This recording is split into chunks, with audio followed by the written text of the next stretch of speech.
Welcome to Suman TV. నడిపించే నాయకుడు కార్యక్రమానికి స్వాగతం. నేను మీ మంజునాథ్.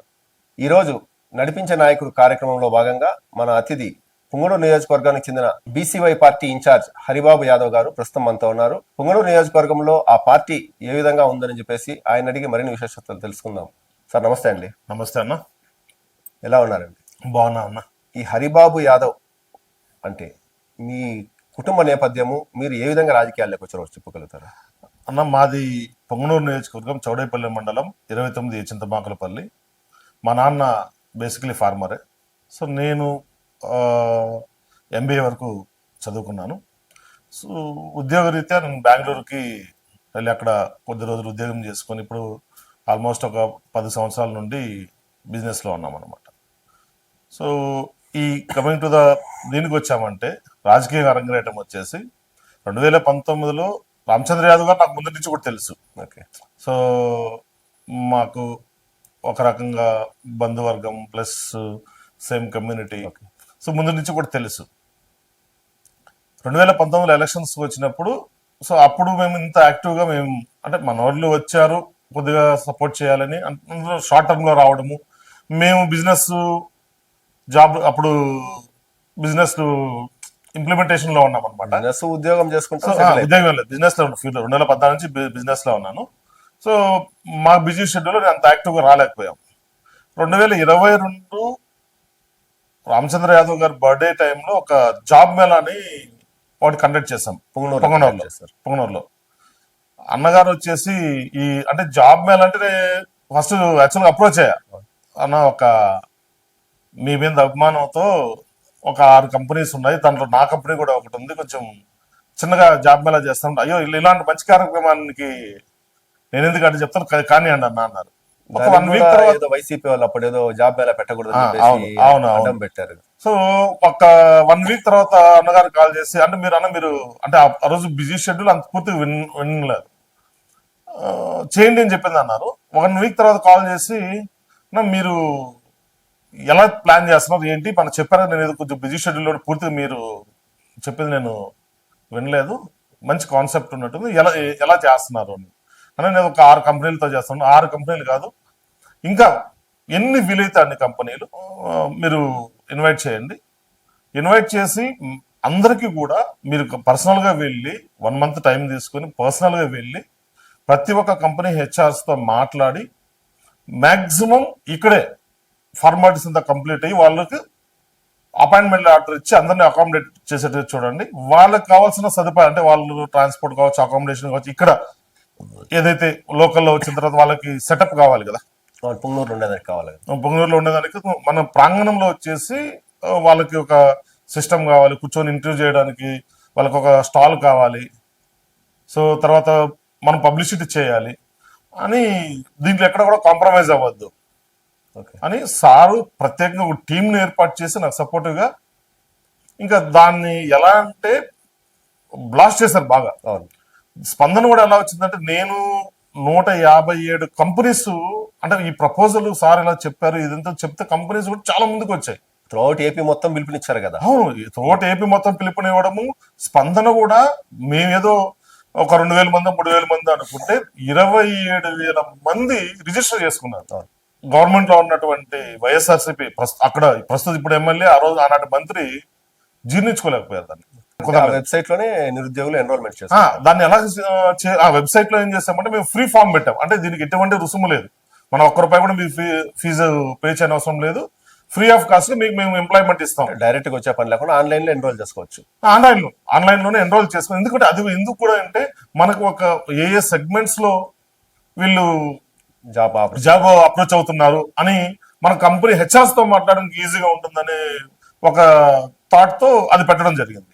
సో ఇవన్నీ కూడా ఆలోచించి ఇంక వాళ్ళకి ఏ ఆప్షన్ దొరకలా, దీన్ని ఎలాగైనా అడ్డుకోవాలి. ఎందుకంటే విశేష స్పందన వస్తుంది. ఇది జరిగిందంటే రాజకీయంగా కూడా మైలేజ్ వచ్చేస్తారు రామచంద్ర యాదవ్కి. ఎందుకంటే ఈయన ఆల్రెడీ మంచి, మీరు 2019 జనసేనలో ఉన్నప్పుడు కూడా కానీ తను అన్నగారు చేసిన మేనిఫెస్టో చూస్తే తెలిసిపోతుంది. సో నాకు తెలిసి మన ఇండియాలోనే భారతదేశంలో ఎవరు స్టాంప్ డ్యూటీ పైన రాసిన లేదు. అక్కడే మేము కనెక్ట్ అయిపోయాం బాగా. ఇంకా ఆయనకున్న టాలెంట్ అది మనం అది దేవుడు ఆయనకి ఇచ్చిన వరం. సో అవన్నీ కూడా నాకు ఒక బూస్టప్ ఇచ్చి ఒక మంచి ప్లాట్ఫామ్ క్రియేట్ చేస్తే చిన్న లొసుగు అంటే దీనిపైన ఏదో కేసు ఉందని ఒక పక్క సర్వే నెంబర్ది ల్యాండ్ది తీసుకొచ్చి అక్కడ ఒక ఆకతాయిలు పంపించి పెద్ద న్యూసెన్స్ క్రియేట్ చేశారు. తర్వాత పోలీసు వ్యవస్థని, రెవెన్యూ వ్యవస్థని బీభత్సంగా వాడుకున్నారు. ఆ రోజు పొద్దున్నే నిద్రలో వేస్తే బ్రహ్మాండంగా జరుగుతుంది. వచ్చిన హెచ్ఆర్స్ కి లోపలికి వచ్చి ఒక స్టాల్ వేసుకుని కూర్చుంటే అక్కడే మొత్తం అన్ని వాళ్ళకి కంప్యూటర్ కార్డు నుండి ఒక ల్యాప్టాప్ అంటే వాళ్ళకి పర్సనల్ గా కాదు ఆ దీనికి సంబంధించిన ల్యాప్టాప్ కనెక్షన్ ఆఫీస్ సెటప్ చేసేసారు మొత్తం. అసలు అంత పెద్ద వ్యవస్థని ఏ విధంగా మేనేజ్ చేసాం నేనైతే షాక్ అయ్యాను చాలా. తర్వాత అక్కడికి ఫిమేల్స్ వస్తారు. వాళ్ళు అంటే ఒక సార్ది ఒక ల్యాండ్ ఉంది పొంగనూరు మనబల్ రోడ్డు, అక్కడ ఆర్గనైజ్ చేసింది అనమాట. సో ఇప్పుడు శ్రీకృష్ణదేవరాయ సర్కిల్ అని పెట్టారు, అక్కడ పక్కలోనే హెలిప్యాడ్ అంతా చేసింది అదే ప్లేస్ ప్రాంగణం అనమాట. అక్కడ మొబైల్ టాయిలెట్స్ అవ్వచ్చు చూసారు, గ్రాండ్ గా అయితే చేశారు. భయంకరంగా అంటే వచ్చిన ప్రతి 157 కంపెనీస్ హెచ్ఆర్స్ ఫిదా అయిపోయారు. ఇంత పెద్ద ఆశయంతో చేస్తున్న ఈ దీన్ని ఎందుకు వీళ్ళు ఇంత మూర్ఖత్వంగా చేస్తున్నారు అని చేశారు. సో డిస్టర్బెన్స్ చేశారు, మళ్ళీ దాన్ని స్టాప్ చేశాము. స్టాప్ చేసిన తర్వాత ఈ హెచ్ఆర్స్ అంతా రిటర్న్ వెళ్ళాలి. ఇప్పుడు హైదరాబాద్ నుంచి వచ్చిన వాళ్ళు ఉన్నారు, బెంగళూరు నుంచి వచ్చిన వాళ్ళు, చెన్నై నుంచి వచ్చిన వాళ్ళు ఉన్నారు, ముంబై నుంచి వచ్చిన వాళ్ళు ఉన్నారు. ఈ ఐటీ సెక్టర్స్ అంతా కూడా ముంబై, ఢిల్లీ నుంచి కూడా వచ్చారు. అంటే పెద్ద పెద్ద పొజిషన్స్ ఉన్న వాళ్ళు అక్కడి నుంచి కూడా వచ్చారు. సో వీళ్ళందరూ కూడా రిటర్న్ వెళ్ళాలి అంటే ట్రాన్స్పోర్టేషన్ కట్ చేశారు. స్లీపర్ బస్ ఉంది పొంగనూరు నుండి హైదరాబాద్కి. వాళ్ళు రిటర్న్ దాంట్లో వెళ్ళే విధంగా ఉంటే ఆ బస్సును ఆపించారంటే వీళ్ళు ఏ విధంగా అధికారాన్ని అడ్డుపెట్టుకు ఉపయోగించుకున్నారో మీరు అర్థం చేసుకోవాలి. మీరు ఆడ కనెక్ట్ అయ్యారు. మీ ఫ్యామిలీలో పాలిటిక్స్ లో ఎవరినో ఉన్నారు గతంలో? ఎవరు లేరు. మీ ఫాదర్ ఏం చేస్తున్నారు? ఫార్మర్. ఇప్పుడు లేరు. 2013లో 22లో చనిపోయారు అనమాట. అమ్మ 2013లో చనిపోయారు, నాన్నగారు 2022లో చనిపోయారు. సో మన ఫ్యామిలీ బ్యాక్గ్రౌండ్ లో అయితే పొలిటికల్ గా ఏం లేదు. పొలిటికల్ గా నాకు జీవం పోసింది, నాకు మార్గదర్శి రామచంద్ర యాదవ్ గారు. అంటే రాజకీయం అనేది ఎట్లుంటుంది అనేది మీకు పరిచయం చేసింది రామచంద్ర యాదవ్ గారు. 100%. ముందు మీకు రాజకీయం అసలు లేదు. ఇంకోటి ఇప్పుడు మీ చింతమాకలపల్లి అంటున్నారు. ఆల్మోస్ట్ ఆల్ చింతమాకలపల్లిలో మీ కమ్యూనిటీ కానీ మీ రిలేషన్స్ కానీ జనసేనలో ఉన్నారు, టీడీపీలో ఉన్నారు, వైసీపీలో ఉన్నారు. వీళ్ళందరూ మీకు మద్దతు ఇవ్వగలుగుతారా? ఖచ్చితంగా ఇస్తారన్న రాబోయే రోజుల్లో. ఇప్పటికే కూడా అంటే వాళ్ళకున్న సమీకరణాల్లో ఇన్ని రోజులు కొద్దిగా భయపడేవారు. ఇప్పుడు 2024 ఎలక్షన్స్ అయిపోయిన తర్వాత అందరికీ నిజం అనేది బయటపడతా ఉంది. అంటే ఏం జరుగుతోంది ఏమని ఇప్పుడైతే అందరూ కూడా మద్దతు ఇస్తున్నారు. రాబోయే రోజుల్లో చింతమాకలపల్లి ఒకటే కాదు, పొంగనూరు నియోజకవర్గంలోనే మార్పు అనేది చాలా ఏర్పడుతుంది. వైఎస్ఆర్సీపీ వాళ్ళు అవ్వచ్చు, టీడీపీ వాళ్ళు అవ్వచ్చు, జనసేన వాళ్ళు అవ్వచ్చు, బీజేపీ వాళ్ళు అవ్వచ్చు, సిపిఐ సిపిఎం వాళ్ళు అందరూ కూడా వచ్చి మాకు అక్కడ మద్దతు తెలిపారు. చాలా మంచి కార్యక్రమం చేస్తున్నారు. సో ఆయనకి దేవుడు ఆశీర్వాదం ఉంటది, ఖచ్చితంగా గెలుచుకొని వస్తాడు అనే విధంగా స్పందిస్తున్నారు. అన్న మీరు అమర నిరాహార దీక్ష అంటున్నారు, బీసీల హక్కుల పరిరక్షణ కోసం అని అంటున్నారు రామచంద్ర యాదవ్ గారు. అంటే మీరు ఒక్క బీసీవై పార్టీ పెట్టుకొని బీసీలను మాత్రమే చూస్తున్నారా, మీ ఇతర కమ్యూనిటీలు అన్ని బహుజనుల కోసం అన్న? అదే ఏం చేస్తున్నారు, రాజకీయ దీన్ని ఎలా తీసుకెళ్తున్నారంటే ఒక రాజకీయ కోణంలో తీసుకుని వెళ్ళి ఎలాగైనా కూడా కానీ రామచంద్ర యాదవ్ గారి ఆశయాల్ని, రామచంద్ర యాదవ్ గారు పెట్టినటువంటి పార్టీని అనగదొక్కే దీంట్లో పార్ట్ ఇది ఒకటి. ఒక బీసీ ఒకటే ముద్ర. ఒకటి ఇంకోటి రామచంద్ర యాదవ్ గారు ఆల్రెడీ చెప్పారు బీసీల హక్కుల కోసమే అని స్పెసిఫిక్ గా చెప్తున్నారు. అన్ని కులాలను కలుపుకొని అందరికి బీసీల్లోనే ఇంకా సబ్ క్యాస్టులు చాలా ఉన్నాయి. వాళ్ళు ఎవరు కూడా వాళ్ళ హక్కుల కోసం కూడా చేస్తున్నాము అని ఎక్కడ కూడా చెప్పడం లేదు. ఇక్కడ బీసీలు అంటే ప్రత్యేకంగా లేదంటే ఏదో ఒక కమ్యూనిటీ, ఒక క్యాస్ట్ కూడా ఉన్న క్యాస్ట్ 154 కులాలకి. అంటే మీ రాజకీయ పార్టీలో బీసీలే కాదు ఓసీలు కూడా ఉన్నారు కదా, ఓట్లు వేయాలి కదా. దాంట్లో అదే చెప్తున్నా, ఆ పాయింట్కి వస్తున్నాను. బీసీ, ఎస్సీ, ఎస్టీ, మైనారిటీ ఎందుకు బహుజనులు అనే పదం వాడింది ఇక్కడ. ఇప్పుడు ఓసీలు అందరూ కూడా శ్రీమంతులు ఉన్నారనేది తప్పు.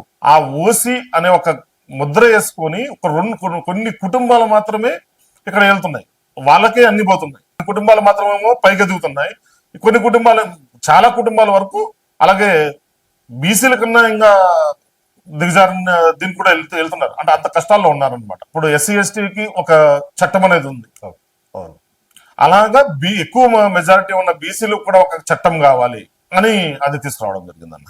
బీసీల చట్టం 2019లో రామచంద్ర యాదవ్ గారు జనసేన నుంచి పోటీ చేశారు. టికెట్ పవన్ కళ్యాణ్ గారు ఇచ్చారు. దాదాపు మంచి 17,000 ఓట్లేమో పోలయ్యాయి. అదే రామచంద్ర యాదవ్ బీసీవై పార్టీ పెట్టిన తర్వాత 2024లో దాదాపు 4,000 చిల్లర ఓట్లేమో పడ్డాయి. పోల్ మేనేజ్మెంట్ లో మీరు ఫెయిల్ అయ్యారా, లేకపోతే జనాలకు మీ పార్టీ చేరలేకపోయిందా? అన్న చేరలేకపోయిందనే దానికన్నా కూడా ఆ రోజు ప్రస్తుత కూటమి ప్రభుత్వం అంటే చంద్రబాబు నాయుడు గారు ఒక మాయ అనేది చేయడం అందరికీ తెలిసిందే. ఎందుకంటే రామచంద్ర యాదవ్ గారు ఎప్పటి నుంచో చెప్పుకుంటూ వస్తున్నారు, పొంగనూరులో రామచంద్ర యాదవ్కే పోటీ ఉంటుంది అని. అందులో డైరెక్ట్ గా ఆయనే రామచంద్ర యాదవ్ గారికి ఎన్నో ఇంటర్వ్యూలు కూడా మీరు చూసారు, స్వతహా అన్నగారు చెప్పింది కూడా. సో మీకు ఇక్కడ మేము మద్దతు ఇస్తాం అని చెప్పి రామచంద్ర యాదవ్ గారు పొంగనూరులో ఎక్కువ కాన్సన్ట్రేషన్ చేయకుండా డైవర్ట్ చేసే కార్యక్రమంలో అంటే కూటమి నుంచి మీకు ఆఫర్ వచ్చింది మా పార్టీ 100%, అంటే పార్టీని కాదు మీకు మద్దతు ఇస్తాం ఇక్కడ పొంగనూరు అలయన్స్ కావడమే కదా. పొంగనూరులో మేమేదైతే ఉందో టీడీపీ క్యాడర్ మొత్తం కూడా మీకు సపోర్ట్ చేస్తేనే వాగ్దానం వచ్చిన తర్వాతే కొంచెం మేము పోల్ మేనేజ్మెంట్ ఎక్కువ చేయలేకపోయాం. అందులో పార్టీ పెట్టి కూడా కొద్ది రోజులు అయింది, ఇండివిజువల్ పార్టీ పెట్టి ఆల్మోస్ట్ 9 నెలలు కూడా లేదు. సో ఇది జరిగింది. మేము పూర్తిగా చేసుకునే లోపు ఎలక్షన్స్ రావడము, ఆ ఎలక్షన్స్ ఈ బిట్వీన్ లో మధ్యలో ఈ 9 నెలల గడువులో ఎన్నో కేసులు, ఏ ఒక్క చిన్న అడుగు బయట పెడితే కేసులు, అడుగు బయట పెడితే మేము రైతు బేరీలు అవ్వచ్చు, పాల రైతులకు సంబంధించిన అవ్వచ్చు, ఇక్కడ ప్రాజెక్ట్స్ సంబంధించిన వాటి నుంచి ఎన్నో పోరాడారు. వీటన్నిటి కూడా ఎక్కడికి వెళ్ళినా కూడా కేసులు. బహిరంగ రైతు బేరీలో ఒక బహిరంగ సభ పెడుతున్నామని చెప్పేసి ఊరూరు ప్రచారానికి వెళ్తే పాంప్లెట్స్ ఇస్తుంటే మేము వేరింకేం చేయలేదు, దానిపైన కేసులు పెట్టారు, అరెస్ట్ చేశారు. అక్కడికి వెళ్ళిన ఇప్పుడు మా క్యాడర్లో ఉన్న లీడర్స్ కార్యకర్తలతో పాటు వెళ్ళి మేము చేస్తా కూడా చేశారు. ఏ విధంగా కూడా పార్టీని డెవలప్మెంట్ చేయనీయకుండా కనీసం బయట తిరగకుండా అధికారాన్ని అంతా అడ్డం పెట్టుకుని చేయడం జరిగింది. అక్కడ మాకు కొంచెం లాక్ అయింది. ఈసారి పకడ్బందీగా అన్ని చేసుకున్నాం. లోకల్ బాడీ ఎలక్షన్స్ నుండి పొంగనూరులో ఈసారి బీసీవై పార్టీకి అనేది రైతులు ఓటర్లు మహాశయులు కూడా చాలా బాగా మద్దతు ఇస్తారు. ఇంకోటి ఇప్పుడు మీరు లోకల్ బాడీ ఎలక్షన్స్ అంటున్నారు కదా, త్వరలో మేబీ ఒక 4-5 నెలల్లో మున్సిపాలిటీ పొంగనూరు మున్సిపాలిటీ జరుగుతుంది, పంచాయతీలు జెడ్పీటీసీలు ఎంపీపీలు జరుగుతాయి. నియోజకవర్గంలో అన్ని చోట్ల పోటీ చేయగలుగుతారా? ఖచ్చితంగా చేస్తామన్న, ఖచ్చితంగా చేస్తాం. గ్రామ స్థాయి నుంచి మీరు గ్రామ స్థాయి నుంచి అంటే ఇప్పటికే ఆల్రెడీ మా కార్యకర్తలంతా కూడా చాలా హుషారుగా పనిచేస్తున్నారు. ప్రతి గ్రామం నుండి పొంగనూరు ఇప్పుడు ప్రజెంట్ ఉన్న 1150 గ్రామాల నుండి ఇంక్లూడింగ్ ఎర్రాతివారిపల్లి సదుం మండలం ఎర్రాతివారిపల్లి నుండి కూడా ఈసారి పోటీ బరిలో ఉంటుంది. ఎందుకంటే ఆల్రెడీ ఇప్పుడు జనసేన, టీడీపీ, బీజేపీ కూటమితో పాటు వైసీపీ కూడా గట్టిగా స్ట్రాంగ్ ఉంది. మాజీ మంత్రి పెద్దిరెడ్డి రామచంద్ర అంటే సొంత నియోజకవర్గం, మీరు చెప్పే ఎర్రాతివారిపాలెం ఆయన సొంత గ్రామం, అక్కడ కూడా పోటీ చేయగలిగేంత ధైర్యం మీకు ఎట్లా వచ్చింది? ఖచ్చితంగా ఉందన్న, ప్రజలు మద్దతు ఇస్తున్నారు. ఇప్పుడు పొంగనూరు నియోజకవర్గానికి 1150 గ్రామాలు ఉన్నాయి, అందులో అదే ఒక గ్రామమే కదా. అదే సదుములోనే గత ఎలక్షన్స్ ముందర క్యాంపెయిన్ చేసేటప్పుడు వెహికల్స్ కొట్టేశారు, కాల్ చేశారు, జరిగిన ఇన్సిడెంట్లు కళాకారులందరూ కనబడుతున్నాయి. అవును, కానీ ఇప్పుడు మళ్ళీ మీరు అదే చోట ఎలా పోటీ చేస్తామంటున్నారు? ఖచ్చితంగా అన్న. ఇప్పుడు పొంగనూరు నుండి ఎర్రాతివారిపల్లికి ఎంత దూరమో ఎర్రాతివారిపల్లి నుంచి పొంగనూరు కూడా అదే అంతే దూరం ఉంటుంది. సో ఆ రోజు ఇప్పుడు ఆ రోజు నుంచి ఈ రోజు వరకు కూడా మా అధ్యక్షుల వారు శాంతియుతం అనుకుంటారు. ఒక్కసారి మేము కూడా శాంతియుతం కాదనుకుని ఉంటే పొంగనూరులో అడుగు పెట్టేవాళ్ళు కూడా కాదు. ఎందుకంటే ఇంటి పైన గొడవ జరిగినప్పుడు కూడా చూశారు. అంత పెద్ద ఇంటిని ఒక దేవాలయం కన్నా ఎక్కువగా భావించేంత, ఎందుకంటే దేవాలయం కన్నా ఎక్కువగా నేను ఎందుకు చెప్తున్నా అంటే మామూలు గృహప్రవేశం అంటే ఎన్ని రోజులు చేస్తామన్నా? 1 డే 2 days చేస్తాం. 42 రోజులు గృహప్రవేశం చేసి యాగాలు చేసి చండీ యాగాలు చేసినటువంటి ఇంటి పైన దాడులు చేశారు, చెప్పుతో వేశారు లోపలికి. ఆ భగవంతుడు అనేవాళ్ళు ఎవరైతే ఉన్నారో ఆ చండీమాత ఏదైతే ఉన్నదో చండీ యాగం చేసిన ఇంట్లో ఇది చేసిన తర్వాత ఆమె కనుకరిస్తుంది, ఖచ్చితంగా మా వైపు చూస్తాదని, మా ఆశీస్సులు ఎప్పుడు ఉంటాయని ధైర్యంగా మేము శాంతియుతంగానే వెళ్తామన్న. అక్కడ ఇంకోటండి, ఇప్పుడు రామచంద్ర యాదవ్ గారు ఎప్పుడు మా బహిరంగ సభల్లో కానీ లేకపోతే ఎక్కడ మీటింగ్ పెట్టినా హిందుత్వాన్ని కాపాడుకుందామంటారు. అంటే మీరు ఒక హిందువులకే సపోర్ట్ చేయగలుగుతారా? ముస్లిం మైనారిటీలు ఉన్నారు కదా, ఇక నా భారతదేశంలో ఎక్కువగా ఉన్నటువంటిది హైందవ ధర్మం. ఇక్కడ హైందవ ధర్మంలోకి వస్తే ముస్లిము క్రిస్టియన్స్ని మనం అదే ఒక రాజకీయ కుట్రలో భాగంగా అనుకుంటున్నారే తప్ప బయట అన్ని పార్టీలు అదే ప్రచారం చేస్తారు. రామచంద్ర యాదవ్ అనే వ్యక్తి ఒక హిందువు, రాజకీయాల్లో భాగంగా ఇప్పుడు హైందవ ధర్మం అంటే ఏంటన్నా, హైందవ ధర్మంలో ముస్లిమ్స్ వద్దు లేదంటే క్రిస్టియన్స్ వద్దు అని ఎక్కడా లేదు, అందరూ ఉంటారు ఇక్కడ. అంటే మన భారతదేశం యొక్క ధర్మాన్ని కాపాడమే హైందవ ధర్మం. దీంట్లో ఇప్పుడు ఏంటంటే వాళ్ళ స్వలాభం కోసం నువ్వు మైనారిటీ, నువ్వు క్రిస్టియన్, నువ్వు హిందూ, దాంట్లో మళ్ళీ నువ్వు ఈ క్యాస్ట్ ఆ క్యాస్ట్ అని చెప్పేసి మనం వీళ్ళు రాజకీయంగా చేసుకుంటున్నారే తప్ప, వాస్తవంగా అయితే క్యాస్ట్ కులాలు అనేది ఒక రాజకీయ నాయకుడు తప్ప పబ్లిక్ లో అయితే లేదు. ఇంకోటి బీసీవై పార్టీలో ఎక్కువగా మీ యాదవ కులానికి సంబంధించిన వారికే ప్రధాన పోస్టులన్నీ ఇచ్చారు అని చెప్పేసి ఆరోపణ కూడా ఇంకోటి ఉంది. ఆరోపణలు ఉన్నాయన్న. ఆ ఆరోపణలకు వస్తే వైఎస్ఆర్సీపీలో రెండు పార్టీలు తెచ్చుకున్నాం. వైఎస్ఆర్సీపీలో ఎంతమంది ఉన్నారు? మన ఉమ్మడి చిత్తూరు జిల్లాలో 14 నియోజకవర్గాల 14 నియోజకవర్గం 2 రిజర్వేషన్లు వెళ్ళిపోతాయి. ఒకటి మదనపల్లి మైనార్టీ కింద, వీళ్ళు ఎవరున్నారన్న? అంటే ఇప్పుడు వాళ్ళు చేశారని చెప్పి మీరు కూడా మీ కమ్యూనిటీ అంటే అడుగుతా, అంటే వాళ్ళ కిందకు మీరు రెడ్డి పార్టీని అడగట్లేదు. ఆల్రెడీ వైసీపీ అంటే రెడ్డి పార్టీ, టీడీపీ అంటే నా కమ్మ పార్టీ, జనసేన అంటే కానీ బీసీవై పార్టీలు రూమర్స్ క్రియేట్ చేస్తున్నారు. అంటే బీసీవై పార్టీలు మొత్తం యాదవాస్కి ఇస్తున్నారు, ఇది యాదవ పార్టీ అని చెప్తున్నారు తప్ప రాష్ట్ర కమిటీలు ప్రకటించిన దాంట్లో కూడా చూస్తే ఆల్మోస్ట్ ఆల్ యాదవ కమ్యూనిటీకే లేదన్న. లేదు, మీరు కావాలంటే ఒకసారి మీకు లిస్ట్ ఇస్తాను చూడండి. లిస్ట్ ఇస్తాను. ఎక్కువ కాదు, తక్కువ ఉన్నది యాదవ కమ్యూనిటీనే. ఎందుకంటే ఉభయ తెలుగు రాష్ట్రాల్లో ప్రకటించినారు. ఉభయ తెలుగు రాష్ట్రాల్లో మీరు చూసుకున్నా కూడా అంటే వాలంటరీగా పదవులు లేకుండా యాదవ్ కమ్యూనిటీ వాళ్ళు సపోర్ట్ చేస్తున్నారు. కానీ పదవుల్లో వచ్చిన వాటిలో హై ప్రయారిటీ అదర్ కమ్యూనిటీస్ కి ఉంది, తక్కువ ప్రయారిటీ. ఎందుకంటే ఈ ముద్రలు వస్తాయని చెప్పిందని అందరినీ సమన్వయంగా వెళ్ళాలి. యాదవ కమ్యూనిటీ వాళ్ళు ఎక్కడ ఏమి గుడి కట్టాలన్నా, ఇంకోటి ఏ ప్రోగ్రామ్ చేయాలన్నా వాళ్ళకే విరాళాలు ఇస్తున్నారు తప్ప మిగతా ఎవరు పోయి అడిగినా కూడా విరాళాలు ఇవ్వడం లేదు. ఈ ఆరోపణ కూడా అన్న, ఇదైతే అబ్సల్యూట్లీ రాంగ్ అన్న. దేవస్థానాలకే కాదు, హెల్త్ ఇష్యూ డిసీజెస్ ఉన్నా, ఇలాంటివి ఏది ఉన్నా ఆ సునందా నిలయంలో అడుగు పెట్టిన ఏ వ్యక్తి కూడా నాకు తెలిసి, నేను ఈ ముందు అంతా పక్కన పెడితే 2022 నుండి ఈ 4 సంవత్సరాల్లో ఖాళీగా పోయిందంటే మేము ఇక్కడ చూడలేదన్న. రూమర్స్ ఇతర ఏ పార్టీల పైన రాని రూమర్స్ ఒక బీసీవై పార్టీ మీద ఎందుకు వస్తున్నాయి? అసలు బీసీవై పార్టీ ముఖ్య ఉద్దేశం ప్రత్యామ్నాయ పార్టీకి ఎదిగేటప్పుడు తొక్కాలని కదా చూస్తారు. అపోజిషన్ గా అంటే నాకు ఏమంటారు మన లోకల్ లాంగ్వేజ్ లో నాకు మేగ్గా వెళ్తున్నాడు అంటే ఖచ్చితంగా దాన్ని కట్ చేయాలనే కదా చూస్తారు. అంటే ఖచ్చితంగా ప్రత్యామ్నాయ పార్టీకి ఎదుగుతారు. 100% ఎదుగుతుంది అన్న. చాలా వస్తున్నాయి. అంటే చెప్తున్నా 2019 ఎలక్షన్స్ తర్వాత 2023 పార్టీ పెట్టిన తర్వాత చాలా అంటే చాలా ప్రజల్లో ఎలక్షన్స్ తో సంబంధం లేకుండా వెళ్తున్న, ఇప్పుడు కరేడ్ అవ్వచ్చు, రాజాయిపేట అవ్వచ్చు, ఇలాగా ఎన్నో రాష్ట్ర మన ఇక్కడ నియర్ బై మన కాలేజీలో జరిగిన ఇన్సిడెంట్ అవ్వచ్చు. సో ఇలా ఎక్కడ ఏది జరిగినా తను ఇక్కడ కులాలు మతాలు పార్టీలోనే సంబంధం లేకుండా వెళ్ళి పోరాడుతున్నారు. ఇంతకు బీసీవై పార్టీ ముఖ్య ఉద్దేశం ఏమిటి? ఎందుకు స్థాపించగలిగినారు? నా ప్రత్యామ్నాయ పార్టీగా ఎదగడమే. అంటే బహుజనుల బహుజనుల అభివృద్ధి కోసం ఏర్పడిన పార్టీని బీసీవై పార్టీ అన్న. అంటే ఇప్పుడు మీకు పుంగనూరు నియోజకవర్గ ఇన్ఛార్జ్ హరిబాబు యాదవ్కి ఇచ్చారు. వచ్చే ఎన్నికల్లో రామచంద్ర యాదవ్ బదులు మీరే పోటీ చేస్తారా? అన్న మాకైతే ఆ ఉద్దేశం లేదు. ఒక ఇన్ఛార్జ్ గా ఇచ్చిన తర్వాత ఆల్మోస్ట్ ఆల్ అన్ని పార్టీల్లో కూడా ఇన్ఛార్జ్ ఎవరైతే ఉన్నారో వాళ్ళే ఎమ్మెల్యే క్యాండిడేట్లు అవుతారు. కరెక్ట్ అన్న. కుప్పంలో కూడా ఇన్ఛార్జ్ ఉంటారు కదన్న. కుప్పం ఇన్ఛార్జ్ ఎవరు లేరు, కానీ ఒక అంటే చంద్రబాబు నాయుడు గారు 24 గంటలు అక్కడ ఎప్పుడు 365 డేస్ అక్కడ చూసుకోలేరు. జగన్మోహన్ రెడ్డి గారు 365 డేస్ పులివెందులో చూసుకోలేరు. అక్కడ ఒక కన్వీనర్ అనే వ్యక్తి ఉంటారు. సో అదే విధంగా నన్ను నమ్మి నేను మోయగలను అనే ఒక ధైర్యంతో నాకు ఆ బాధ్యతలను అప్పచెప్పారు. సో నాకు రాజకీయ గురువు, నా ఇన్స్పిరేషను, సో ఏదైతే నా పైన పెట్టారో బాధ్యతలు అది 100% శిరసావహించి నేను చేస్తాను. ఈసారి బీసీవై పార్టీ జెండా మాత్రం పుంగనూరులో ఎగరడం 100% కన్ఫర్మ్ అన్న. ఇంకోటి మీరు బెంగళూరులో జాబ్ చేసుకుంటూ కంపెనీస్ పెట్టుకుంటూ ఉన్నారు. అక్కడ జాబ్ చేసుకుంటూ ఇక్కడ పాలిటిక్స్ లో లోకల్ క్యాడర్ ను పటిష్టపరచడం కానీ ఏ విధంగా చేయగలరు? టైం ఏ విధంగా కేటాయించగలరు? మేనేజ్ చేస్తున్నాం ప్రజెంట్ కి. అతి తొందరలో పూర్తిగా పుంగనూరులోకి రావడం జరుగుతుంది. ఎందుకంటే కొన్ని సెటప్ చేసుకోవాలి నేను కూడా బిజినెస్ సంబంధించి. సో మాక్సిమం అంతా ఆల్రెడీ అయిపోయింది. ఎందుకంటే పిల్లల చదువులు కూడా కొద్దిగా చూసుకోవాల్సి ఉంది. సో అన్ని కూడా సెట్ చేసేసాం ఆల్మోస్ట్.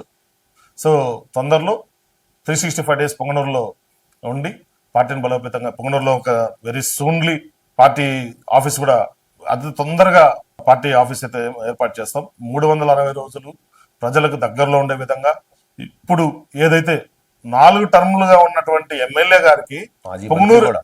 మాజీ మంత్రి 2 సార్లు మంత్రి, ఒకసారి కాదు 2 సార్లు మంత్రి, ఆనాటి వాళ్ళ పార్టీలో నెంబర్ 2 క్యాండిడేట్ కి పొంగనూరు ఆల్మోస్ట్ 100 కిలోమీటర్ డిస్టెన్స్ పైగా ఉంది. కానీ ఎక్కడ అభివృద్ధి చేయాలనే ఇది థాట్ కనపడలేదన్నమాట. పొంగనూరు నియోజకవర్గ ప్రజలు ఆయనకి ఏం కావాలంటే సుక్కా ముక్క రొక్కా ఇస్తే ఓటేస్తారు. ఓటేస్తారులనే ఒక ధీమాతో ఉన్నారు. ప్రజలకు ఇప్పుడు అర్థమైంది. ఈ 4 టర్ములు ఆయన చేసిన 2 చేశారన్న. దేశంలోనే మేబీ ప్రపంచంలో కూడా ఏడా ఉండదేమో, చెరువులో చెరువు సమ్మర్ ట్యాంక్ పేరుతో ఒకటి కట్టారు. అది అలాగే ఉంది, ఓన్లీ బిల్లు కోసం కట్టుకున్నారు. 2 పొంగనూరు డిపో, పొంగనూరు నియోజకవర్గంలో అంటే మెయిన్ హెడ్ క్వార్టర్ లో డిపో. ఆ డిపో కూడా ఎలా వచ్చిందంటే 2019లో రామచంద్ర యాదవ్ గారు కొన్ని ఇవి పెట్టారు మేనిఫెస్టో. ప్రతి గ్రామానికి రోడ్లు వేస్తాము, డిపో ఏర్పాటు చేస్తామంటే ఇది జనాలకు బాగా వెళ్ళింది. జనాలకు బాగా వెళ్తే సో ఇంకా ప్రజలంతా కూడా ఇటు సైడ్ తిరుగుతాను, ఇవి 2 చేశారు.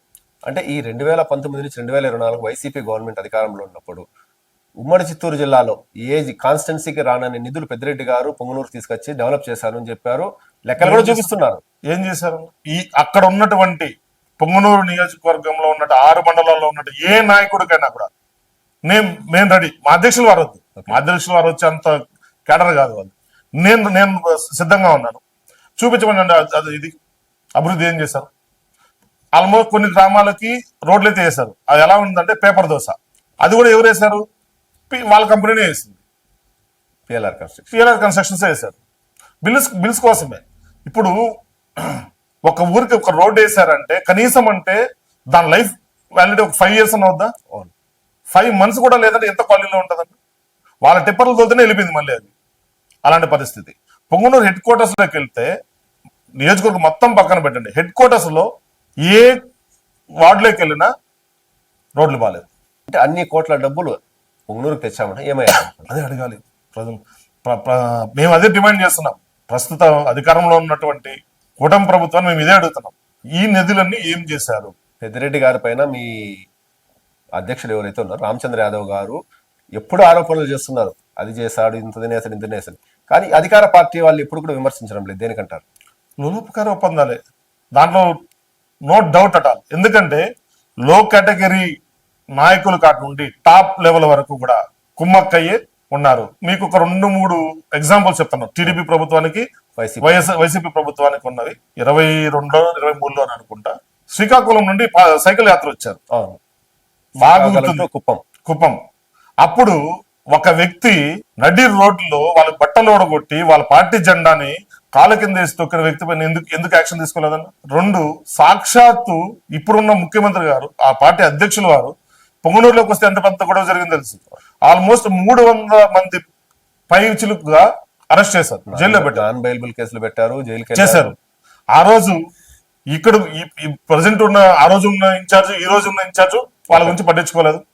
ఇదే రామచంద్ర యాదవ్ గారు వెళ్ళి వాళ్ళ కుటుంబాలంతా పరామర్శించి జైలుకి వెళ్ళి వాళ్ళ పరామర్శించి వాళ్ళకేదో ఆర్థిక సాయం కూడా చేయడం జరిగింది. ఎందుకు చేస్తారు? ఇక్కడ ఏంటంటే పార్టీలకు అతీతంగా, అంటే వాళ్ళు పరామర్శించడానికి ఆల్రెడీ వాళ్ళపైన కేసులు ఉన్నాయి కాబట్టి అరెస్ట్ చేస్తారన్న భయంతో వాళ్ళు పరారైపోయారు. అప్పుడు ఇన్ఛార్జ్ వచ్చిన తర్వాత ఏం చేశారని బెయిల్ పైన వచ్చారు కదా, కనీసం వాళ్ళ ఫ్యామిలీలు పట్టించుకోవాలి కదా, పట్టించుకోలేదు. ఇంకొకటి మెయిన్ ఎక్కువ అప్పుడు ట్రోల్ అయింది లోకల్ బాడీ ఎలక్షన్స్ టైంలో అంజిరెడ్డి తాత పొంగనూరులో వీడియోస్ ఉన్నాయి. సాక్షాత్ సిఐ ముందు జరిగింది, పెద్ద రాడ్ ఎత్తుకుని తన మీద దాడి చేయాలని. ఆయన తెలుగుదేశం పార్టీ ఆవిర్భావం వించినప్పటి నుండి కూడా పార్టీని బలోపేతం చేయడానికి తన బాడీలో నరాలు టీడీపీనే ఉంది అనే నిదర్శనం. ఆ రోజు అంత ఇది ఉన్నప్పుడు ఎవరు సపోర్ట్ రాకపోయినా కూడా మీసం తిప్పి తొడగొట్టి ముందుకు వచ్చాడు. తను ఎక్కడున్నారన్న ఇప్పుడు ఎక్కడ పట్టించుకుంటున్నారు? క్యాడర్ని పట్టించుకోవడం లేదు. ఇలా ఇంకా చాలా ఉన్నాయి. మదనపల్లి ఫైల్ దగ్ధం కావచ్చు, అధికారంలో ఉన్నారు కదా, ఎందుకు చేయట్లేదు? చేశాము, వాళ్ళు అరెస్ట్ చేశారు. ఎక్కడ చేశారు? అసలు ఏదో మెయిన్ తిమింగలాన్ని వదిలేసి చిన్న చేపను పట్టుకుంటే ఏం ప్రయోజనం? మన కోసం నిలబడుతున్నా, మన కోసం పోరాడుతున్నారు రామచంద్ర యాదవ్. ఈసారి ఖచ్చితంగా రామచంద్ర యాదవ్ గారికి మనం మద్దతు పలుకుదామనే విధంగా పబ్లిక్ అయితే ఉందన్న. అభ్యర్థి సర్పంచ్ గానీ పోటీ చేయగలుగుతారు, ఖచ్చితంగా ఉంటారన్న. ఎందుకంటే అక్కడి నుంచి కూడా మనకు చాలా మద్దతు వస్తుంది. సార్ ఇప్పుడు లాస్ట్ గా బీసీ హక్కుల పైన రామచంద్ర యాదవ్ గారు నిరాహార దీక్ష చేస్తామంటున్నారు. అసలు నిరాహార దీక్ష చేయాల్సిన అవసరం ఏముంది? ప్రభుత్వాన్ని పోరాడితే ఇస్తారు కదా. నా రాజ్యాంగం ఏర్పడినప్పటి నుండి కూడా బీసీలు అడుగడుగున ఇబ్బంది పడుతూనే ఉన్నారు. చాలా సంఘాలు వచ్చాయి. ఒక్కొక్క కమ్యూనిటీకి సంబంధించిన ఒక్కొక్క కమ్యూనిటీకి సంబంధించిన 100 సంఘాలు ఉన్నాయి. ఎక్కడికక్కడ వాళ్ళు పోరాడుతున్నా కూడా కానీ ఈ రోజు వరకు ప్రభుత్వం అంటే ఏదైతే ఏ పార్టీ అయినా రావచ్చు, ఈరోజు కూటమి ప్రభుత్వం ఒకటే కాదు, దీనికి ముందున్న వైఎస్ఆర్సీపీ కావచ్చు, దానికి ముందున్న కాంగ్రెస్ అవ్వచ్చు, ఎవరు కూడా కానీ వాళ్ళు ఓటు బ్యాంకుగా మాత్రమే బీసీలను వాడుకుంటున్నారు తప్ప బీసీలకు న్యాయం జరిగిన దాఖలాలు అయితే ఎక్కడా లేవు. ఇప్పుడు కార్పొరేషన్లు పెట్టారు. కార్పొరేషన్లు పెట్టేం ప్రయోజనం? నిధులు లేవు. సో 5 పాయింట్లు కూడా దీంట్లో వీళ్ళు నెరవేర్చలేనటువంటి డిమాండ్స్ ఏం పెట్టలేదు. ఫిబ్రవరి 22వ తేదీన బీసీ సింహగర్జనాన్ని పెట్టి ఆ రోజు అనౌన్స్ చేసి ప్రభుత్వానికి రిప్రజెంటేషన్ ఇస్తే మార్చి 31వ తేదీ వరకు గడువు ఇచ్చారు, దీనిపైన స్పందించండి అని. కనీసం స్పందించట్లేదు అంటే దీనికి అర్థం ఏంటన్నా? వాళ్ళు చేస్తారా? చేయట్లేదు. మళ్ళీ తర్వాత ఏం చేసాం? కలెక్టర్ గారికి ప్రతి జిల్లా హెడ్ క్వార్టర్స్కి వెళ్ళి కలెక్టర్ గారికి రిప్రజెంటేషన్ ఇచ్చాం. ఇన్ఫర్మేషన్ ఉంటది కదా, ఇంటెలిజెన్స్ ఉంటది కదా, ఏది చేసినా వాళ్ళని పట్టించి. ఎందుకంటే ఈ బీసీలకు వీళ్ళు కులగణన చేస్తే ఇబ్బంది ఏముంది? వీళ్ళు చేస్తున్న కుట్రలన్నీ అంటే వీళ్ళు చూపిస్తున్న లెక్కలు ఏదైతే ఉన్నాయో దాని లోసులన్నీ బయటపడిపోతాయి. అప్పుడు మనం రిజర్వేషన్స్ కంపల్సరీ ఇవ్వాలి. ఏదైతే వ్యతిరేకత ఏర్పడుతుంది, మేము బీసీలు వెన్నెముక అని ఆ వెన్నుపోటు వచ్చి దించేస్తున్నారు. దానికోసం ఈ రోజు అన్నగారు ఇంత పెద్ద డిసిజన్ తీసుకోవద్దండి అంటే మాకు వరకు కూడా ఇంటిమేషన్ అంటే తీసుకొని చేయడం వేరు, ఆమరణ నిరాహార దీక్ష అన్న. ఎందుకంటే మాకు పెద్ద దిగ్గా మీరు వచ్చారు. ఈరోజు బీసీలకు అంతా గుర్తింపు వచ్చింది అంటే బికాస్ ఆఫ్ రామచంద్ర యాదవ్ గారు. అది జగమెరగిన సత్యం, అది ఎవరు అవునన్నా కాదన్నా. సో మీరు ఆలోచించుకోవాలని చెప్పేసి మేమంతా అంటే కూడా నాకు ఆ భగవంతుడు ఆదేశించాడు, నేను చేస్తున్నా అని చెప్పేసి కూర్చోబోతున్నారు. ఇంకా ఏదో చేసేస్తే నాకు అధికారం వచ్చేస్తుందనో, ఇక్కడ నా జాతి ఏదైతే ఉందో, నా బీసీ కమ్యూనిటీకి సంబంధించిన ఏదైతే ఉన్నారో అందరికీ కూడా ఎక్కడో ఒక చోటు నుంచి స్టార్ట్ అవ్వాలి. అది నా నుంచినే స్టార్ట్ అవ్వాలి, నాకు భగవంతుడు ఆదేశించారు, చేస్తున్నామని చెప్పేసి వెళ్తున్నారు. 2 రాష్ట్రాల నుండి కూడా ఇంతకు ముందు మేము వస్తే అక్కడ ఫోటోలు తీసి పెడతారనో బీసీ సంఘ నాయకులు, మైనారిటీ సంఘ నాయకులు, ఎస్సీ ఎస్టీ సంఘ నాయకులు మీరు చేస్తున్నారు, గొప్ప ఆశయంతో చేస్తున్నారు, మేమందరూ కూడా మద్దతు ఇస్తాం, ఖచ్చితంగా మీకు సపోర్ట్ గా మేము నిలబడతాం, మీరు ముందుండండి, మీ వెనకంటే మేము ఉంటామని చెప్పేసి రాష్ట్రం నలుమూల నుండి కూడా రావడం. అధికారంలో వైఎస్ఆర్ కాంగ్రెస్ పార్టీ పెద్దిరెడ్డి రామచంద్ర మినిస్టర్ గా ఉంటూ వైసీపీలో నెంబర్ 2గా ఉన్నాడు. ఆయన నియోజకవర్గాన్ని బాగా డెవలప్ చేశారంటున్నారు కదా, మీరు చేయలేదు అంటున్నారు. ఆయన ఏం చేయలేకపోయారు? మీకు ఎక్కువ మనం లాగ్ చేసుకోవడం అవసరం లేదన్న, ఒక 2-3 పాయింట్లు చెప్తాను. బహుశా ఆంధ్రప్రదేశ్ రాష్ట్రంలోనే ఒక్క సూపర్ స్పెషాలిటీ హాస్పిటల్ కూడా లేని నియోజకవర్గం ఏదైనా ఉందంటే అది బహుశా పొంగనూరు నియోజకవర్గమే అయి ఉంటుంది. ఎందుకంటే మేము ఆల్మోస్ట్ రాష్ట్రంలో తిరుగుతున్నాం, ఎక్కడ చూసినా కనీసం ఏదో ఒక 50 పడకలు, ఏదో చిన్న ప్రైవేట్ హాస్పిటల్ అనేది ఏదో ఒకటి ఉంటుంది. కానీ మా పొంగనూరు నియోజకవర్గంలో ఎమర్జెన్సీ వస్తే బెంగళూరు పోవాల్సిందే, లేదంటే తిరుపతి రావాల్సిందే. మాకు ఎక్కడ కూడా కానీ పొంగనూరు నియోజకవర్గం సంబంధించిన ఎమర్జెన్సీ ఏదో ఒక యాక్సిడెంట్ అవ్వచ్చు, లేదా ఒక గర్భిణీ స్త్రీ అవ్వచ్చు. గవర్నమెంట్ హాస్పిటల్ ఉంది పొంగనూరులో, గవర్నమెంట్ హాస్పిటల్కి వెళ్తే ఏముండవు. మన రీసెంట్గా ఒక చిన్న ఇన్ఫర్మేషన్ గ్యాదర్ అయింది, మేము కలెక్ట్ చేసాం. ఆ రోడ్లో పొంగనూరు హాస్పిటల్లో ఎక్కువ గర్భిణీ స్త్రీలు నార్మల్ డెలివరీ అవుతున్నారు. అంటే ఒక రకంగా మంచిదే, సంతోషం. అది ఎందుకు కారణం అంటే ఇది చాలా హాస్యాస్పదంగా ఉంది. ఏదైతే గవర్నమెంట్ హాస్పిటల్కి వెళ్ళే రోడ్డు ఉందో మోకాళ్ళ గుంతలు ఉంటాయి.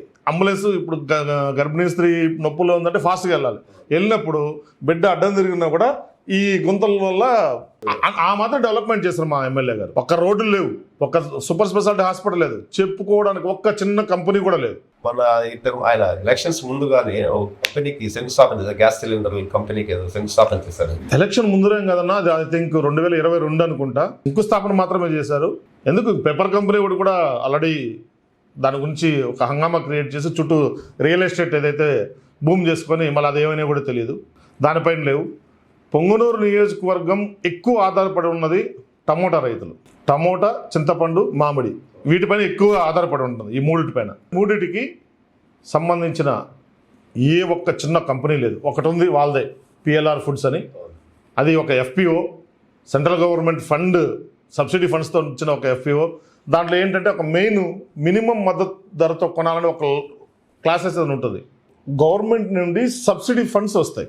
సబ్సిడీ ఫండ్స్ ఎందుకు వస్తాయంటే రైతు దగ్గర నుండి గవర్నమెంట్ నిర్ణయించే రేటు ఎంత పక్కన పెడితే మినిమం మద్దతు అంటే ఒక కిలో పండించడానికి ఎంత అవుతుంది. ఇప్పుడు ఫర్ ఎగ్జాంపుల్ టమాటా ఉంది. టమాటా నాకు ఎక్కువ కరెక్ట్గా ఇది కాబట్టి మాకు చెప్తున్నాను. టమాటా ఈరోజు ప్రజెంట్ ఇప్పుడు తీసుకుంటే 15 కేజీల బాక్స్ మా పొంగనూరులో 80 రూపాయలు 90 రూపాయలు వెళ్తా ఉంది. లాస్ మినిమం మద్దతు అంటే 200 రూపాయలు వెళ్ళాలి. పబ్లిక్ దగ్గర 7 రూపాయలు తీసుకుని నువ్వు 17 రూపాయలు లెక్కలు చూపించుకుంటే అది మోసం చేసినట్టే కదా ప్రజలకి. ఆ 17 రూపాయలు నువ్వు ఎందుకు ఇవ్వట్లేదు రైతుకి? మళ్ళీ ఏంటంటే నువ్వు ఇది కాదు అని చెప్పేసి ఒక పాలు రైతులు ఎత్తుకోవచ్చు. పాలు కూడా పొంగనూరు చేసుకుంటే ఎంత డెవలప్మెంట్ అయిందంటే వేరే డైరీకి పాలు వేయకూడదు. చౌడేపల్లి, సోమల, సదుం ఎస్పెషలీ ఈ 3 మండలాల్లో వేరే డైరీ వాళ్ళు వచ్చి పాలు వేసుకోవాలన్నా కూడా భయపడే సిచ్యువేషన్లు ఉన్నాయి. సో ఈ విధంగా జరుగుతుంది. ఒక రోడ్స్ లేవు, ఒక కంపెనీస్ లేవు, ఒక మీ హాస్పిటల్ లేదు, రైతులకు సంబంధించిన అట్లీస్ట్ ఒక మంచి మార్కెట్. ఇక్కడ ఏంటంటే ఇక్కడ ఒక సామ్రాజ్యాన్ని ఏర్పరచుకున్నారు వాళ్ళు. సో ఇక్కడ ఎవరు బయట నుండి ఎవరు బయర్ రాకూడదు. సో వీళ్ళే కొనుక్కోవాలి. ఇక్కడ పెద్ద దందానే జరుగుతూ ఉంది. ఒక్క పొంగనూరు నుండి బెంగళూరులో ఒక్క సోమవారం రోజు ఉదయం ఒక్క హాఫ్ అన్ అవర్ 1 అవర్ నిలబడుకుంటే తెలుస్తుంది అన్న. అందుకే వేరే ఆప్షన్ లేదు. చదువుకుంటున్నారు ఇక్కడ బయటపడి ఏదో అప్ప చేసుకొని బయట వెళ్ళి మా నియోజకవర్గంలో కాలేజ్ కూడా లేదు. అది సెకండరీ స్కూల్ స్టడీస్ అంటే ఇంకా అట్టడి స్థానంలో ఉంది పొంగనూరు నియోజకవర్గం. పొంగనూరు నియోజకవర్గ ప్రజలు మా ఎమ్మెల్యేకి కావాల్సింది ఒకటే ఓటు ఎలా తీసుకోవాలి వాళ్ళ దగ్గర. అది మా తప్పు కూడా ఉంది. పొంగనూరు నియోజకవర్గ ప్రజల తప్పు కూడా ఉంది. తను ఇచ్చే సుక్క ముక్క రొక్క పడి ఓటేస్తున్నారు. 5 సంవత్సరాలు మళ్ళీ బానిసగా పనిచేస్తున్నారు. మేము ఆల్రెడీ 2024లో మేము ఆల్రెడీ చెప్పాం, ప్రతి రైతుకు ఒక ఆవునిస్తాను, ప్రతి మండలానికి ఒక డైరీ పెడతామని చెప్పేసి. వాడు సుక్క ముక్క రొక్క ఇస్తే మహా అంటే మీకు ఎంత ఎలక్షన్స్ టైంలో సమ్ అమౌంట్స్ కూడా ఇస్తారు. ఇవంతా కలుపుకుంటారు. మహా అంటే మీ ఇంటి చేరేది ఒక 5,000 4,000 ఉంటుంది. ప్రతి రైతుకి ఒక ఆవు అంటే ఒక 20,000 రూపాయలు మినిమం ఆవు ఉంటుంది. అంటే ఫైనాన్షియల్గా వాళ్ళు ఆలోచిస్తుంది రైతులు కూడా. నీకు నీ సొంత కాలం మీద నిలబడకుండే అవకాశం కల్పిస్తున్నారు. నువ్వు ఇంకొకరి దగ్గరికి వెళ్ళి దాసోహం అని అవసరం లేదు. ఆవు ఏం చేస్తాం, మినిమం 4 లీటర్లు ఇస్తుంది. పొద్దున్న 4 లీటర్లు, సాయంత్రం 4 లీటర్లు. అంటే ఇక్కడ మళ్ళీ మద్దతు తర్వాత మనకు డైరీనే ఉంది. మన మండలంలో డైరీ ఉంటుంది. రోజుకి మార్నింగ్ 150 రూపీస్, ఈవినింగ్ 150. దానికి గడ్డి అంత 10 రూపాయలు తీసేసినా కూడా 300 రూపాయలు. 300 రూపాయలు అంటే నెలకు ఎంత అవుతుంది? 9,000 రూపాయలు అవుతుంది. సో సంవత్సరం వచ్చి 1,00,000 రూపాయలు దగ్గర 1,00,000 రూపాయలు నీకు వస్తుంది. నువ్వు ఇంకో రూపాయలకి ఎందుకు పడాలి? వాడు ఇచ్చే సబ్సిడీల కోసమో ఇంకోసమో నువ్వు ఎందుకు పోవాలి? నువ్వే కష్టపడి నువ్వు చెప్పాలి, నీ కాలం నువ్వు నిలబడుకోవచ్చు కదా. ఈ విధంగా చేస్తే ఇది ఎందుకు చెప్తున్నారు, ఓటర్లు కూడా ఆలోచించాల్సింది.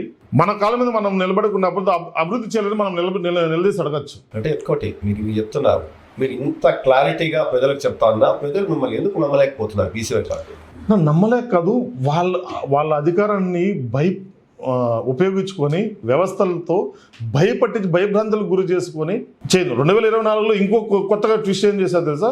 ఇప్పుడున్న కూటమి ప్రభుత్వం కూడా రామచంద్ర యాదవ్ గారు మాకు సరెండర్ అయిపోయారు. అంటే వైసీపీకి, టీడీపీకి. ఎందుకంటే అంతకుముందు మేము చేసిన ఒక చిన్న పొరపాటు ఉంది. అంటే ఇక్కడ రామచంద్ర రెడ్డి పోటీలో ఉంటారని చెప్పాం కదా, దాన్ని పేరు రామచంద్ర రెడ్డి ఇక్కడ క్లియర్ కట్గా టీడీపీ వైసీపీ రామచంద్రారెడ్డి, బీసీవై రామచంద్ర యాదవ్, ముగ్గురు పేర్లలో రామచంద్రనే ఉంది. కానీ ఆ రోజు స్పష్టంగా చెప్పాడు రామచంద్ర యాదవ్, రామచంద్రారెడ్డి, పెద్దిరెడ్డి రామచంద్ర క్లియర్గా ఎన్నో సందర్భాలు చెప్పిన ఇది ఉన్నాయి. సో దీన్ని జనాలు కూడా ఏం లాస్ట్ మూమెంట్లో గొడవలు జరగడం, అందరినీ అరెస్ట్ చేయడం. ఆ రోజు మా క్యాడర్లో నేను ఒక్కడు తప్ప మిగతా అందరూ బయట ఉన్నారు. అది కూడా నేను దురదృష్టవశాత్ ఆ రోజు, అంటే ఒక రకంగా చెప్పాలంటే నేను నా బిడ్డకు సంబంధించిన ఏదో ఒక ఇంపార్టెంట్ ఏదంటే వేరే ఆప్షన్ లేక నేను ఆ రోజు వెళ్ళాల్సి వచ్చింది. లేకుండా నేను కూడా బయట ఉండేవాడిని కాదు. సో వెళ్ళి వచ్చే లోపల ఇక్కడ మొత్తం ఏం జరగాలో అంత జరిగిపోయింది. అందరిపైన ఇంక్లూడింగ్ అధ్యక్షుల వారి పైన నుండి ఒక్క చిన్న కార్యకర్తను కూడా వదలకుండా కుట్టి కేసులు పెట్టి హాస్పిటల్. ఆ రోజు పోలీస్ వ్యవస్థ కూడా ఎంత సపోర్ట్ చేసిందంటే వాళ్ళకి, సాక్షాత్ పోలీస్ స్టేషన్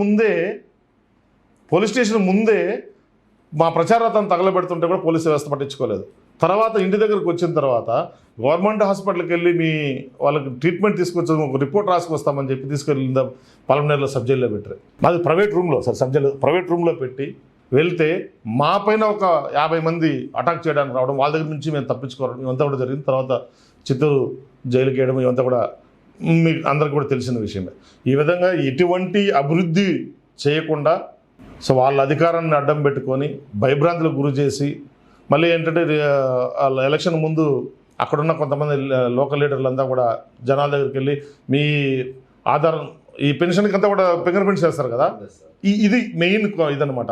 మీ ఫింగర్ ప్రింట్స్ మా దగ్గర ఉన్నాయి, మీరు దేనికి ఓటేస్తారో మాకు తెలుస్తుంది, బ్యాలెట్ పైన మీరు నొక్కింది మాకు తెలుస్తుంది, మీకు అన్నీ కట్ చేస్తామని ఈ విధంగా భయపట్టించి ఇవంతా చేశారు. కానీ రామచంద్ర యాదవ్ గారు ఏదైతే చెప్పారో ఇక్కడ నేను ఫ్యాక్టరీస్ తీసుకొస్తానని చెప్పడం కానీ, ఇండస్ట్రీస్ తీసుకొస్తానని చెప్పడం కానీ, తర్వాత పాల రైతులకు అవ్వచ్చు, టమోటా సంబంధించింది అవ్వచ్చు, చెరుకు రైతులకు అవ్వచ్చు, అన్ని విధాలుగా కూడా చెప్పారు, అందరికీ కనెక్ట్ అయ్యింది. కానీ ఈ వాళ్ళ అధికారము బ్లాక్మెయిల్లో ఇది డౌన్ అయిందనమాట. ఈసారి అవంతా జరగకుండా ఖచ్చితంగా మా ప్రజలైతే మద్దతు ఇస్తారు, అందరికీ అర్థమైపోయింది ఏం జరుగుతుందని. ఓకే అండి, మీరు చేసిన బీసీ సభ సక్సెస్ కావాలని కోరుకుంటూ. విన్నారు కదండి, పుంగనూరు బీసీవై పార్టీ ఇన్ఛార్జ్ హరిబాబు యాదవ్ గారు చెప్పిన విశేషాలు. అలాగే పుంగనూరు నియోజకవర్గంలో బీసీవై పార్టీని ఏ విధంగా అభివృద్ధి చేస్తాను అన్న మాటలు ఆయన మాటల్లో తెలుసుకుందాం. సార్, మా స్టూడియోకి వచ్చినందుకు మరోసారి మీకు థ్యాంక్ యూ సో మచ్ అన్న.